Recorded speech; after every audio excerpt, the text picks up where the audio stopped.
ስንክሳር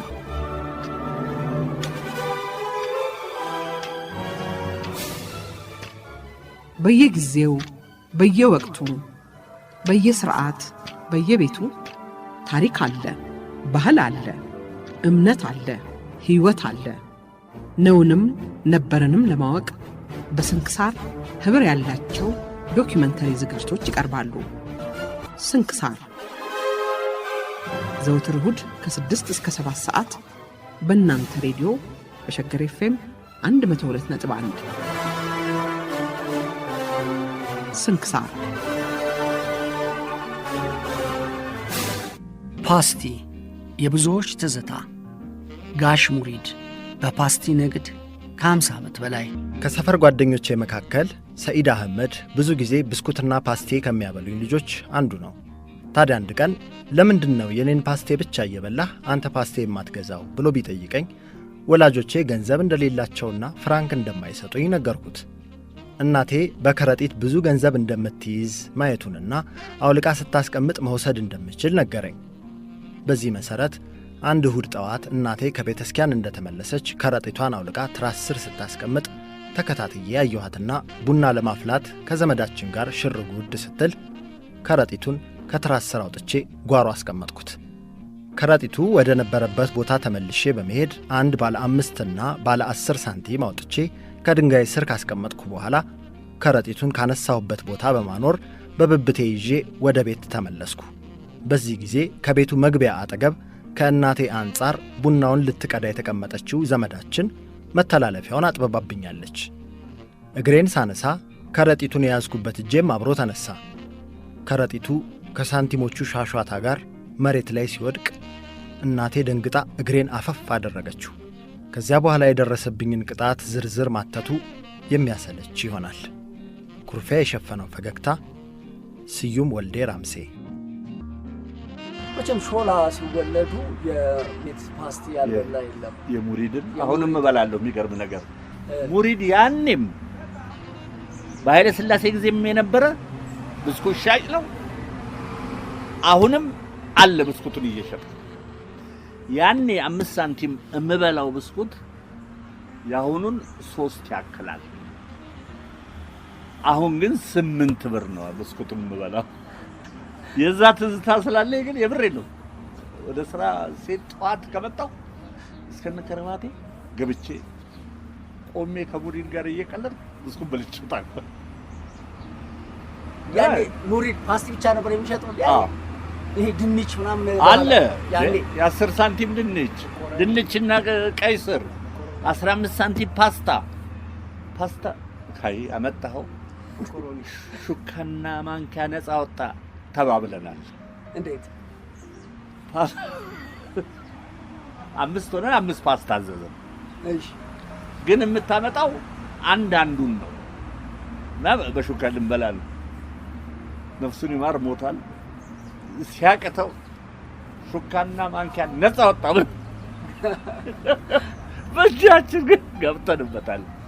እሱ አሁን እንደዚህ ሻይስ በ5 ሳንቲም 2 አብደላ ቤት ቀበና እየሄድን ጠጣ ነበር። 2 ለመጠጣት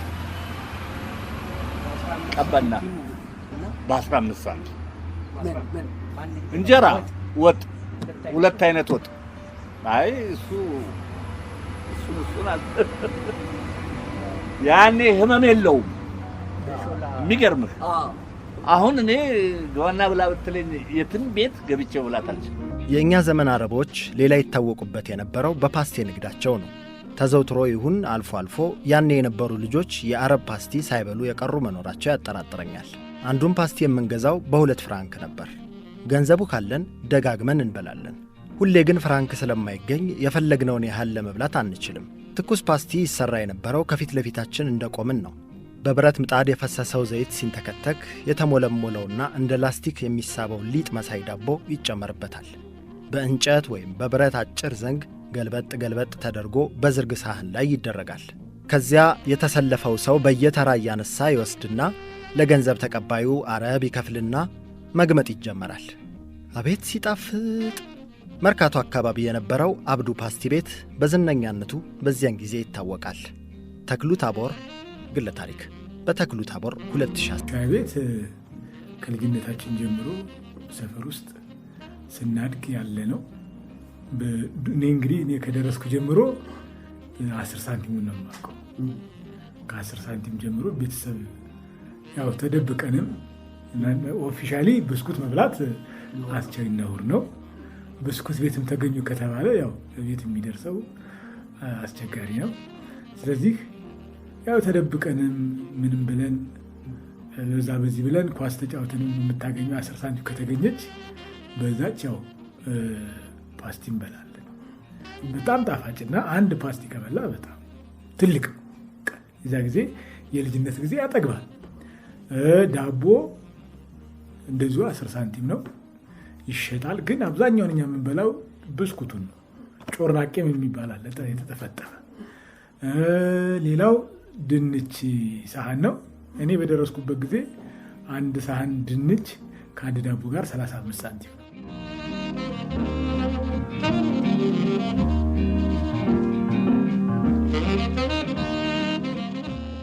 በጨመረ የመጣው አሁን የጨመረ የመጣው ብስኩት ዋጋ መጀመሪያ እኔ 10 ሳንቲም ገባሁት። 10 ሳንቲም ሳገባው እንዲህ አሁን ማን ሊበላ ነው በ10 ሳንቲም ያሉ ተሸጠ። አሁን ደግሞ ያው አሁን የወደደ ዱቄት እኮ 30 ብር ነበር፣ 15 ብር ነበር አንዱ ኩንታል በ15 ሳንቲም ነበር፣ በ15 ብር ነበር የሚገዛው። አሁን እንዲህ ሲሆን እቃውም ደግሞ የቀጠለ የወጣ መጣ። የቀጠለ ሲመጣ አሁን ለምሳሌ ደህና ነበር። በመንግስቱ ኃይለማርያም ጊዜ እንኳን 70 ብር ነበር ዱቄት። ያው 70 ብር ነበር። እንዲሁም ዶገመ ለህዝቡ እንደው ሰው ችግርተኛ ነው ብሎ የዶገመ ይህን የቤት ኪራይ ስለሰው በ2 ብር በ3 ብር የሚኖረው መንግስቱ ኃይለማርያም አይደለም ምን የሌለው እኮ በመንግስቱ ኃይለማርያም ጊዜ ከባድ እኮ ለሰው ማዘን ነበር። ይህ ሰውን የሰው ኪራይ በዛባት ብሎ ለሰው ህዝቡ 30 ብር ነበረው ምህረት አደረገላት። ከ170 ቅናሽ አደረገላት እንዲከፍሉ ውዝብ በዛባት ብሎ በዛባት ብሎ ህዝቡ ተበደለ ብሎ ይህን ነገር አደረገላት። ይህን ህዝቡ መንግስት ኃይለማርያም ለሰው በማዘኑ ደግሞ ለምሳሌ ዶገማ ያደረገ ሱካር ደግሞ ስንት ነበር ሱካር? 70 ብር ኩንታሉ። 70 ብር ማለት ነው። 70 ብር ይገዛ ነበር ኩንታል። ወንጂ ሱካር ይባል ነበር። የ10 ሳንቲም በ5 ሳንቲም በሚሸጥ ሱካር ነበር አይደለም። አሁን የዛን ጊዜ እንደው ኖሩ ያው የከፋለ ኢህአዴግ ከገባ ኖሩ ያደገ መጣ። አንድ ጊዜ ወጣና ማቱ 700 ብር ገባው። 70 የነበረው 700 ብር ገባው ሱካሩ ባንዴ። ዱቄቱንም ወደ 100 ብር ገባው ቁንጣው። ዘይቱንም 50 ሳንቲም ነበር ሊትሩ 50 ሳንቲም ነው ወጀማ። አሁን ለምሳሌ ወጣና አሁን 700 አሁን ለምሳሌ አንድ ጀሪካ 20 ኪሎ ሊትር ዘይት ስንት ነው? ወደ 1700 600 500 ብር ነው። አሁን ድሮ አንዱ በ7 ብር ነበር የምንገዛው አንድ ጀሪካን፣ ትልቁን ጀሪካን። አሁን ይህ ኖሮ የተወደደ መጣ።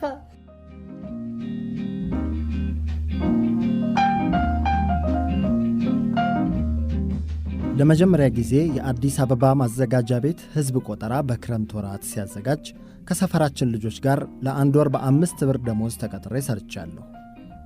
5ቷን ብር ያለቀችው በሻይና በፓስቲ በዘመኑ ጣፋጭ ምግብ መሆኑን አስታውሳለሁ። በአዲስ አበባ ከታወቁት ፓስቲ ቤቶች አንደኛው መስፍን ሐረር መንገድ ይገኝ የነበረው የሸረፋ ፓስቲ ቤት ሲሆን፣ ሁለተኛው አሁን ከፈረሰው ከቸርችል ጎዳና ወደ ሀገር ግዛት ሚኒስቴር መታጠፊያ ላይ የነበረውና ሦስተኛው ላዩ ላይ ስኳር ያለው ፍል ውሃ አጠገብ ነበር። ፍቅሩ ኪዳኔ የፒያሳ ልጅ። እነዚህ ሁሉ ግለ ታሪኮች ፓስቲ በብዙ የከተማ ልጆች ሕይወት ውስጥ ያለውን ድርሻ የሚያሳዩ ናቸው። ብዙ ግለ ታሪኮች በልጅነት ትውስታዎች ውስጥ የፓስቲን ድርሻ አጉልተው ያሳያሉ። ልጅነትን እንድንናፍቀው ያደርጋሉ። አንድ የአረበኛ ምሳሌ አለ። የሰው ልጆች ሁለት ነገሮችን ስናጣ ይቆጨናል። አንዱ ልጅነት ሲሆን ሌላው ጤናችን ነው።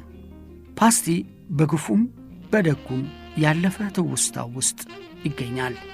በፓስቲ የተነሳ የደረሰ ቅጣት፣ በፓስቲ ምክንያት የሚታወስ ሳቅና ደስታ፣ ጮርናቄ መብላት ነውር በሆነበት ዘመን ጮርናቄ ቤት ተገኝቶ የተገረፈ የተቀጣ፣ ለጮርናቄ መግዣ ከእናቱ መቀነት ፈቶ በስርቆቱ በርበሬ የታጠነ፣ ጮርናቄ ቤት ከጓደኞቹ ጋር በሳቅ በደስታ የፈነደቀ ሁሉ ትዝታው አይሽሬ ነው።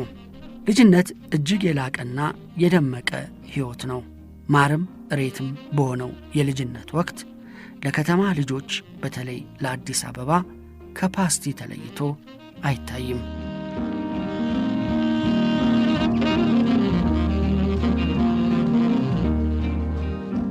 ፓስቲ መብላት እየተለመደ ከመምጣቱ በፊት ፉርኖ ተፈላጊ ቁርስ ነበር። ድሮ ትኩስ ዳቦ በትልቅ ቅርጫት አድርገው ጧት ጧት ፉርኖ በየመንደሩ የሚሸጡ ሰዎች ነበሩ። በየመንደሩ ፈላጊ ፉርኖ የሚል ድምፅ ሲያሰሙ ሰው ከየቤቱ እየወጣ እንደያቅሙ ይገዛቸዋል። አንዳንዴ በተለይም ቅዳሜና እሁድ አዟሪዎች እስከ ረፋዱ ድረስ ሽቀላቸውን ያቋርጡ እንዳልነበሩ ያንን ጊዜ የሚያስታውሱ ሰዎች በግለ ታሪካቸው ይገልጻሉ። ለልጆች በጠዋት ቁርስ ፉርኖ ተመራጭ ነው። በየመንደሩ ባሉ አረብ ቤቶችን ማግኘት አስቸጋሪ አልነበረም። ያን ጊዜ የመንደር ሱቅ አረብ ቤት ነው የሚባለው። አነስተኛ የሸቀጣ ሸቀጥ ቤቶች ወይም ኪዮስኮች በአረቦች የተያዙ ነበሩ። በተለይም ሻይ ቤቶች ኢትዮጵያኖች የተኳቸው በጣም ዘግይቶ ነው።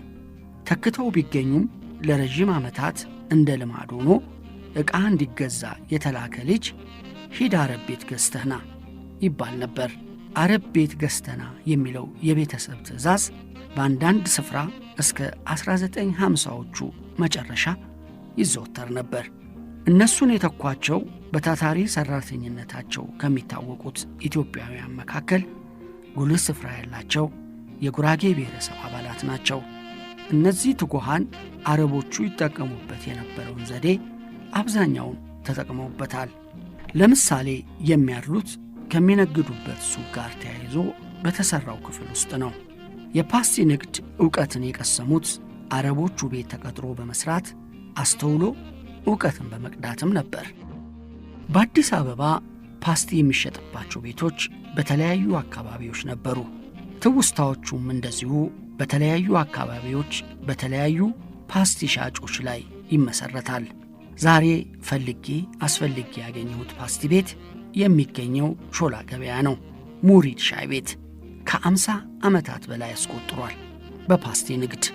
የዛሬው ባለ 83 ዓመት አዛውንት ሙሉ ዕድሜያቸውን በዚሁ የፓስቲ ንግድ ላይ አሳልፈዋል። ፓስቲ በመጥበስ ሻይ በማፍላትና በመሸጥ ድሮም ዛሬም። አሁን ስሜ አወል ነው የሚባለው። የሰፈር ስሜ ነው ይሄ። እዚህ እኮ እንደመጣው የአካባቢው ሰው ያወጣልኝ ስም ነው ይሄ ስሜ ማለት ነው። በዚህ ሙሪድ ይሉኛል። ስሜ ደግሞ አወል ሽኩር ይባላል። አሁን እኔ መጀመሪያ አመጣጤ ወደ 58 ነው 56 ነው የመጣሁት። ከየት አካባቢ? አዲስ አበባ ወደ ገጠር ዳሎቻ የሚባል ነገር ወደ ስልጤ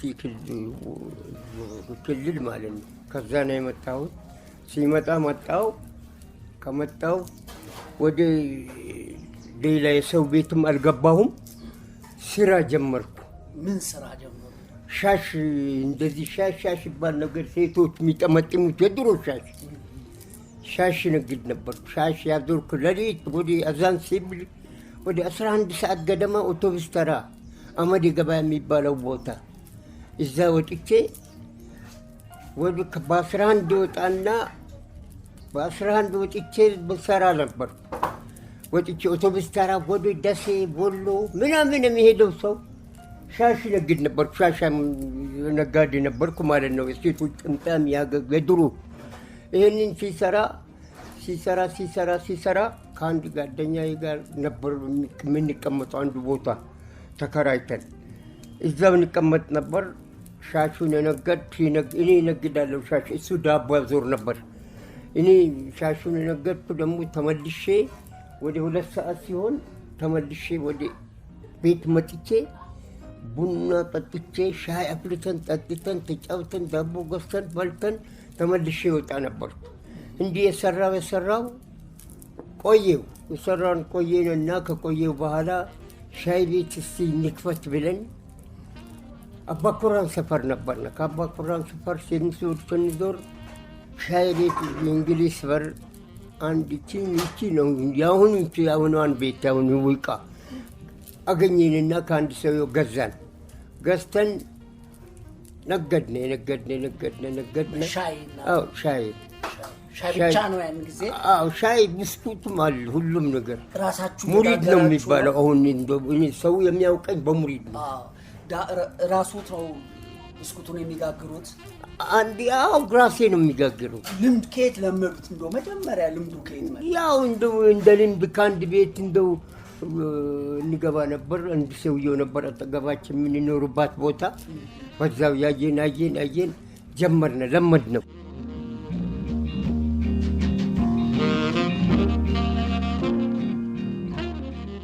ፓስቲ መብላት ዱርዬነት፣ ፓስቲ ቤት መግባት መበላሸት፣ በዘመኑ ቋንቋ መጥፋት ነበር። በወላጆች የሚደርሰው ቅጣትም ቢሆን እንዲህ ቀላል አይደለም። ቅጣቱ ፓስቲ መጥፎ ምግብ ነው ከሚል የመነጨ ጥንቃቄ አልነበረም። ፓስቲ የቀመሰ ለስርቆት ይነሳሳል፣ መሐረብ ይፈታል፣ ኪስ ይዳብሳል ወይም ያራቁታል ከሚል ስጋት እንጂ።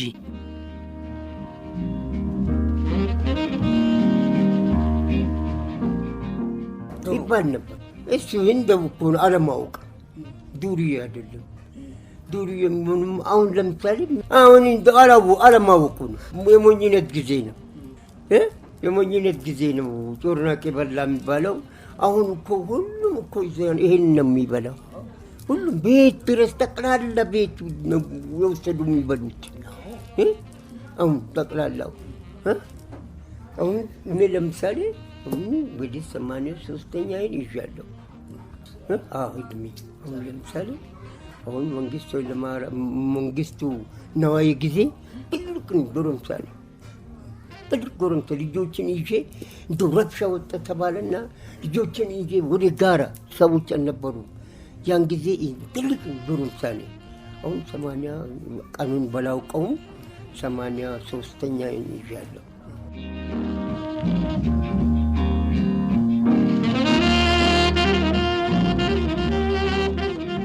የዛን ዘመን ፓስቲ ቤቶች በስኳር ያበደው ሻያቸው እንደ ልብ በቤት ውስጥ የማይገኘው ቢገኝም እንደ ሻይ ቤት የማይሆነው መኮረኒና ድንች የሆነ የሚስብ ማግኔት ያለው ምግብ ነው ይላሉ። ያንን ጊዜ የሚያስታውሱት እንግዶቼ ከሁሉም የሚገርመው መንገድ ላይ ፓስቲ ሲበላ የታየ ልጅ ባለጌ ሆኗል ተብሎ የሚደርስበት ጣጣ ቀላል አለመሆኑን ነው። ወደ 1949 ገደማ ፊሊፕስ የተባለው የሆላንድ ኩባንያ ሰፊ የሬዲዮ ንግድ በመጀመሩ ሬዲዮኖች በገበያ በብዛት ይገኙ ጀመር።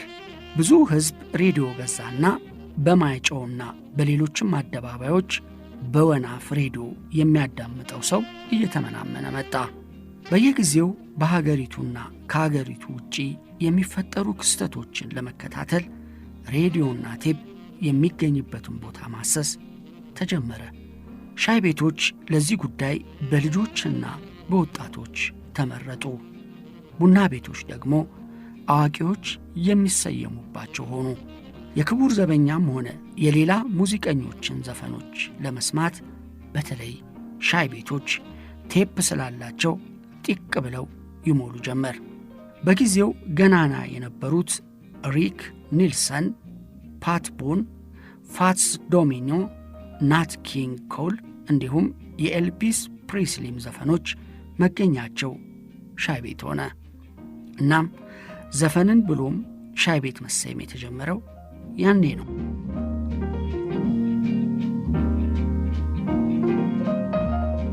እኛ ዘፈን መዝፈን ማዳመጥ የጀመርነው ሻይ ቤት ነው። እንደ ፒያሳ፣ ራስ መኮንን ድልድይ ላይና መርካቶ ሻይ ቤቶች፣ ቡና ቤቶች በተርታ በሆኑበት ሁሉም ዘፈን ያዘፍን ነበር። የነ ጥላሁን ገሰሰ ዘመናዊ ሙዚቃ ተወዳጅ በመሆኑ ቴፕ የሚባለው ነገር መጣና ሻይ ቤቱ፣ ቡና ቤቱ፣ ዳንስ ቤቱ ሁሉም ቴፕ በቴፕ ሆነ።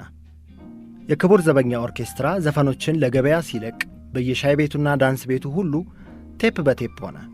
በ1953 የጥላሁን ኡኡታ አያስከፋም ጀምሮ እስከ 1962 ሞናሊዛዬ ነሽ ድረስ መንገዱ ሁሉ የጥላሁን ዘፈን ነበር። በ1954 ዓመተ ምህረት መሐመድ ወርዲና ኢብራሂም አዋድ የተባሉ ዘፋኞች ኢትዮጵያ ውስጥ መጡና በየቦታው እየተዘዋወሩ ተጫውተው ይበልጥ ዝነኛ ሆኑ። የዘፈናቸው ቴፕ ሲለቀቅ አዲስ አበባ ሻይ ቤቶች የሚያጫውቱት መሐመድ ወርዲን ሆነ። ከሰንጋተራ እስከ አምስተርዳም መላኩ ተገኝ። ከአረቦቹ ሻይ ቤት ፓስቲ ከመጥበስ ልምድ የተወሰደው የሻይ ቤት ንግድ ቀስ በቀስ ከፓስቲ መጥበስ አልፎ ድንችና እንጀራ በወጥ ፓስታ ማቅረብ የጀመረው እንዲሁ ቀስ በቀስ ነው። አቶ አወል እንዳጫወቱኝ አንድ ሰው የማይጨርሰው ትልቅ እንጀራ በሁለት በሶስት አይነት ወጥ ይቀርብ ነበር። ሲያልቅ ወጥ እየተጨመረ እንዲጨርሱ የሚለመኑበት ጊዜ ነበር። ድንችና ፓስቲም እንዲሁ በ10 እና በ15 ሳንቲም አንድ ሰሃን ሙሉ ይቀርብ ነበር።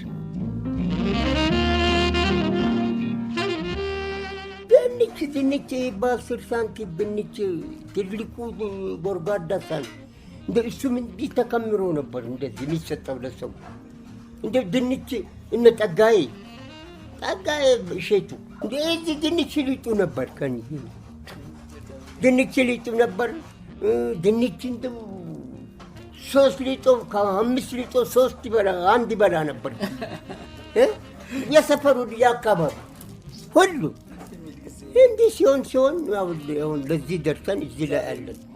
ገብቻለሁ ሾላ በ64 ገብቻለሁ። ከዛ በፊት ግን አባኮራም ብዙ ጊዜ ኖራለሁ። 4 ዓመት 3 ዓመት ኖራለሁ አባኮራም። እዚህ በ64 እዚህ ሾላ ገብቻለሁ። ሾላ ሻይ ቤት የጀመርኩት እንደው በ64 ዓመቴ ነው። በ64 ዓመት ማለቴ ነው። እድሜ ሳይሆን እቹ ሻይ ቤት ናት። አዎ እቺ ነች በቃ። አፈርሷታል መንገዱ። አፈርሷት ወደዚህ መጣን። እዚህ የነበርንባትን ቤት ገባን። ሌላ ፓስቲ ቤቶች ነበሩ እንዶ ያን ጊዜ? ሌላ ነበሩ፣ እንደዚህ ገበያ አካባቢ ነበሩ። ሌሎች ነበሩ። እነሱ የሉም። አሁን አለች። ፈጣሪ በችሎታው አስቀምጦናል። ለቅመን እንበላለን። በዚች የሰራን የለቀምን እንበላለን። ሌላ ነገር ምንም የለንም።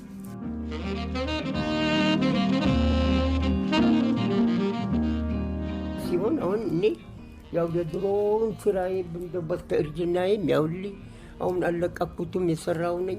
እዚሁ ነው ያለሁት። አሜሪካን እንኳን የደወሉ ብስኩቱን ጠይቁኝ። እንዴት ነው ጋሽ ሙሪድ ብስኩቱ አሁን ይመጡና ከመጡ የጋሽ ሙሪድን ብስኩት አምጣልኝ ይሉኛል። ጋሽ ሙሪድ ብስኩት ይመጣል። እንደ መጥቶ ብስኩት ገዝቶ ይሄዳል። ልጆቹ የዛን ጊዜ የነበሩ ልጆች በዛን ጊዜ የሚጠቀሙ ነበር። በጣም ነው። እኔ እኮ በተቻለኝ መጠን ያው ግን ራሱ ይሄንንም ሙኝነኝ ጥንቃቄም የለኝም። ምንም ሰለጠንኩም ነገር የለም። አው ደግሞ አላህ ራሱ ያገራዋል። ገር በገር አረግልኛል እንጂ እኔ ያይ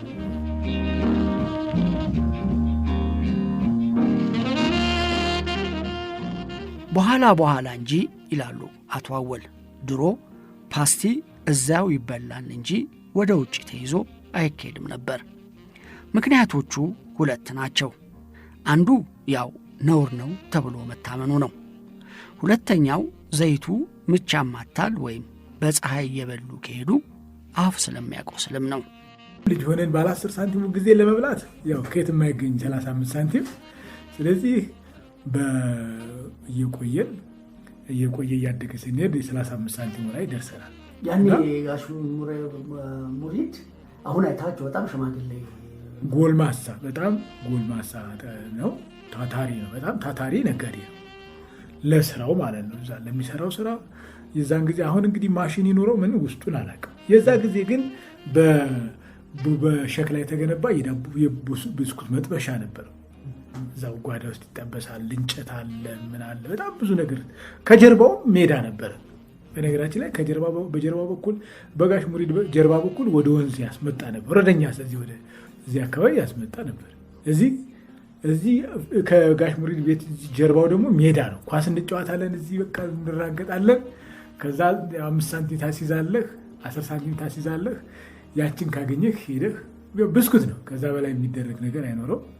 እንደዛ ነው እናደርገው እና ጋሽ ሙሪድ ከዛ አካባቢ በነገራችን ላይ ከሙሪድ ሻይ ቤት ፊት ለፊት ሌሎችም አሁን እስካሁን ድረስ ያሉ ሻይ ቤቶች አሉ። ግን እንደ ጋሽ ሙሪድ ብስኩት የተለየ ጣፋጭነት ያለው ነገር የለም። እስካሁን ድረስ እሱ አለ። እስካሁን ድረስ የጋሽ ሙሪድ ብስኩት አንዳንድ ጊዜ ጠዋት ሄደን ትኩሱን የሚያቃጥለውን እንገዛለን። ግን ያው በመጠኑ በጣም ቀንሷል። በዋጋው በጣም እኛ ጊዜ 10 ሳንቲም 15 ሳንቲም 20 ሳንቲም የነበረው እያደገ አሁን 8 ብር ደርሷል። በአሁኑ ሰዓት 8 ብር አሁንም እገዛለሁ። አሁንም በአሁኑ ሰዓትም አንዳንድ ጊዜ ውል ሲለኝ ሄጄ ገዝቼ ቤቴ ወስጄ ከባለቤቴ ጋር እንበላለን። ሌላው ምንድን ነው የአሁኑ ልጆች ብዙም ብስኩት አያውቁም። እኛ ልጆች ስለ ብስኩቱ እኛ ካልነገርናቸው እነሱ ብስኩት አይበሉ። ሌላው በጣም የሚገርመኝ የሻዩና የቅመሙ የስኳሩ አመጣጠን በጣም ይገርመኛል። እቤት በፍጹም አይመጣም እንደዛ። እዛው ሁሉ ነገር ተጨምሮ ነው የሚፈላው። እኔ ቅመማው በጣም ይገርመኛል። እውነት የሻዩ ራሱ የሚገርም ነው። አንድ እሱ ነው። ሁለተኛ ሻዩም 10 ሳንቲም ነው 5 ሳንቲም ነው የዛን ጊዜ። ሁለተኛ እዛ የሚሸጥ ስሙ ይሁን አሁን ጊዜው ቆየና እርጎ ነበር። በጣም ቆንጆ እርጎ በቃ የሚገርም በቃ አሁን እንደዛ አይነት እርጎ በላሞቹ ራሳቸው ያሉበት ቦታ እንኳን አታገኝም። እርጎ ነበር። እርጎ ይጠጣ ነበር እዛ ጋሽ ሙሪድ ጋር፣ ሌሎቹም ጋር ይጠጣል። እና እነዚህ ነገሮች በቃ በልጅነታችን በጣም የምናስታውስ። አሁን በዚህ ዘመን እኛ ባለንበት እንግዲህ በ30 እና በ40 ውስጥ 50 ዓመት ውስጥ ጋሽ ሙሪድ እዚሁ መገኘቱ በጣም የሚገርማል። ከልጅነታችን ጀምሮ እኛም አደግን፣ እሱም አደግ ያው እያረጀ ነው እና በጣም ጥሩ ትዝታ ያለን ሁሌ ጋሽ ሙሪድ ላይ አንረሳው። በመጀመሪያ ስንት ብር መሸጥ ጀመራችሁ? ስንት ሳንቲም ተሸጠ? 5 ሳንቲም።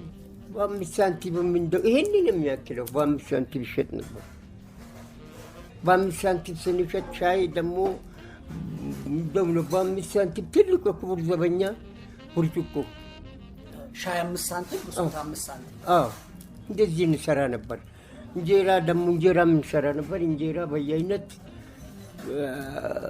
በ15 ሳንቲም በ10 ሳንቲም እንሸጥ ነበር ማለት ነው። ድንች ደግሞ በስሙኒ ድንች በስሙኒ እንሸጥ ነበር። እሱም ደግሞ ክምር በሳን እንደዚህ ከምረን እንሸጥ ነበር። ከዛ ስንል አረንቻታ ደግሞ የሚባል ሲሮኩ አረንቻታ የሚባል ነበር። እሱ በስሙኒ ይሸጥ ነበር በ10 ሳንቲም ይሸጥናል። እንደዚህ ስንሆን ከዛ በኋላ አጠቃለን ይህንን ስራ ጀመርነዋል። የአዲስ አበባ ፓስቲ ቤቶች ከፓስቲ ንግድ ከሙዚቃ ማዳመጫ ስፍራነት ባሻገር የፖለቲካ ሰዎች መገናኛ ቦታ ሆነውም አገልግለዋል። በተለይ በደርግ ዘመን መጀመሪያ የኢህአፓ ወጣቶች የሚቃጠሩበት፣ ለተለያዩ ድርጅታዊ ተልእኮዎች የሚንቀሳቀሱበት መነሻ ስፍራም ነበረ። የትግሉ ነው ሕይወቴ እየዘመሩ ሞትን የተጋፈጡትን ጓደኞቼን ለመጨረሻ ጊዜ ያገኘኋቸው ተክለ ሃይማኖት በርበሬ ተራ አካባቢ በነበረ ሻይ ቤት ካደረግነው የመጨረሻ ግንኙነት ነበር። ሻይ ቤቱ ክትትል እየተደረገበት መሆኑን የእኛ ሰው ከነገረን በኋላ የመጨረሻ የሆነው ግንኙነታችን የእውነት የመጨረሻ ይሆናል የሚል ግምት አልነበረኝም። በዚያች ዕለት ስንገናኝ ቀጣዩ ማረፊያችን በተለመደው መስመር እንድናውቀው እንደሚደረግ በመገለጹ ከተስፋ ጋር ነበር የተለያየ ነው። ነገር ግን ደግሞ መገናኘቱ ሳይሳካ ቀረ። ሁላችንም ደርግ ነፍሳችንን ዕድሜያችንን በእስር ነጠቀን። እስከ ቅርብ ጊዜ ድረስ በዚያ መንገድ ሳልፍ ያንን ሻይ ቤት ከዚህ ሐዘን ጋር አስበዋለሁ። ወደ ሞት መንዳት የካቲት 19 1969 ጎህ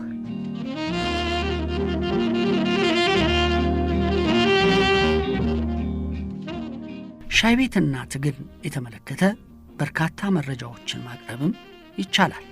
የእድገት በህብረት ዘማቾች የፍቅርና የትግል ታሪክ፣ መቅሰፍት፣ ልጅነትና ወጣትነት ሁሉም የሚጋራው ውብ ዓለም ነው። ይህ ልጅነት በብዙ ረገድ ውብ ዓለምነቱ ይገለጻል። ጨዋታው፣ ፍቅርና ጠቡ፣ በጎና በጎ ባልሆኑ ትዝታዎቹ ይገለጻል። ለዚህ ነው ልጅነት ወርቁ፣ ልጅነት እንቁ የሚሰኘው። በልጅነት ወይም በወጣትነት ዘመናችን በትምህርት ቤታችን ወይም በሰፈራችን ደጃፍ ያሉ ፓስቲ ቤቶችን እናስታውሳለን። በዛ ውስጥ ጓደኞቻችን ከነዚያ ሻይ ቤቶች ጋር የተያያዙ ትዝታዎቻችንን እናስባለን። ኮከበ ጽባህ ተማሪ በነበርንበት ዘመን አሁን መንገድ አፍርሶት የለም እንጂ ዝንቦ ሻይ ቤት የምንለው ፓስቲ ቤት ነበረ። ከትምህርት ቤቱ መውጫ በር ፊት ለፊት የሚገኘው ይህ ፓስቲ ቤት ዝንቦ የተሰኘው እኛ ቁጭ ስንል ዝንቦቹ ግር ብለው የሚነሱበት፣ እኛ ስንነሳ እነሱ ጠረጴዛውን የሚወሩበት ቤት ስለነበረ ነው። በተራ አሁን ሳስበው የተደፋው በስኳር ያበደው ሻይ ከጠረጴዛው ላይ ቶሎ ቶሎ ካለ መጽዳቱ የተነሳ የሚፈጠር መሆኑን ነው። ይህም ሆኖ ሁልጊዜ ፓስቲ ቤት ሙሉ ነው።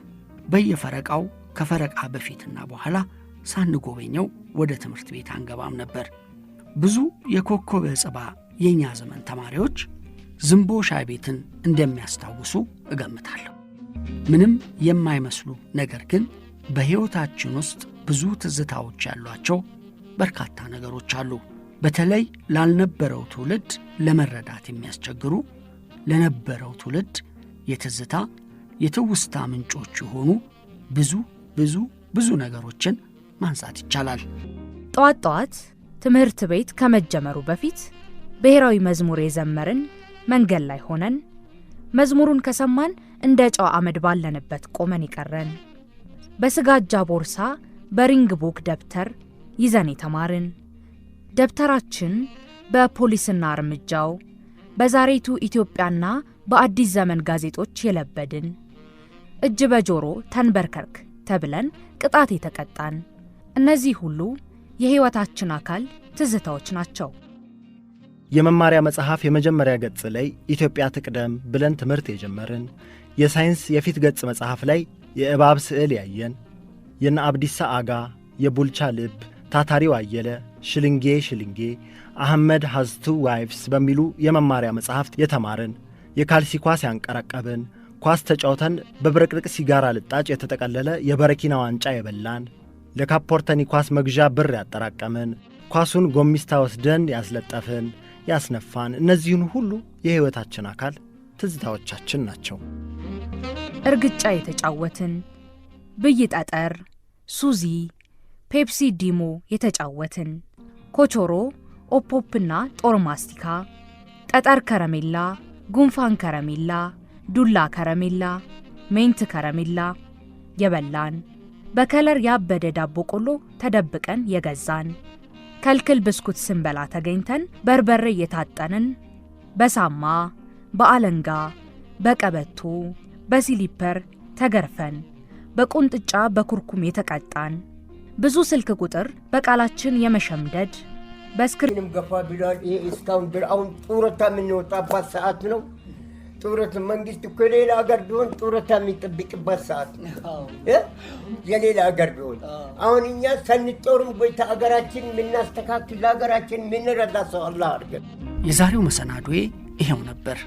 አዘጋጅቼ ያቀረብኩላችሁ መኮንን ወልደ አረጋይ፣ ፕሮግራሙን ያቀነባበረችው ወንጌላዊት ብርሃኑ ነበረች። ኢትዮጵያ ለዘላለም ትኖር።